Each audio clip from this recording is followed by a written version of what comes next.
ہم کریں گے ہر مظلوم کی حمایت۔ बिस्मिल्लाहिर्रहमानिर्रहीम। अस्सलाम वालेकुम। मैं हूँ हुरैन फातिमा और आप देख रहे हैं हिमायती न्यूज़ HD चैनल। नजर डालते हैं आज की अहम खबरों पर। अलनूर कोऑपरेटिव हाउसिंग सोसाइटी में रफाही प्लॉट पे गैर कानूनी तामीरात, अवाम का आला हुकाम से फौरी नोटिस लेने का मुतालिबा।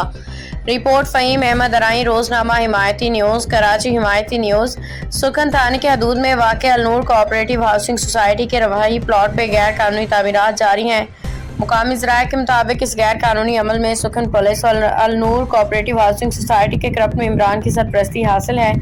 इत्तलात के मुताबिक बैंस कॉलोनी 0 पॉइंट से कासिम टाउन के बिलमुकाबल वाक़ अलनूर कोऑपरेटिव हाउसिंग सोसाइटी के रफाही प्लॉट पे बाबर अराई नामी शख्स गैर कानूनी तामीरात में मुलविस है।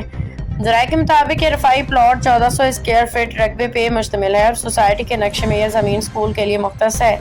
मज़ीद बताया गया है कि अलनूर कोऑपरेटिव हाउसिंग सोसाइटी के करप्ट मेंबरान ने मज़कूरा रफाही प्लॉट को भैंस कॉलोनी के बासर व्यापारी को गैर कानूनी तौर पे फ़रोख्त किया है, जिस पे वो भैंस के बाड़ा तामीर कर रहा है।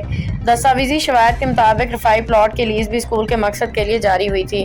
अलनूर कोऑपरेटिव हाउसिंग सोसाइटी के कवायद और ज़वाबित के बरक्स रफाही प्लॉट पे गैर कानूनी तामीरात धड़ल्ले से जारी हैं।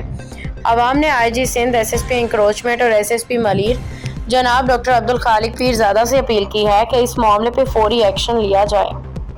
अब तक के लिए इतना ही। मज़ीद खबरों और अपडेट से बाखबर रहने के लिए देखते रहें हिमायती न्यूज़ HD चैनल।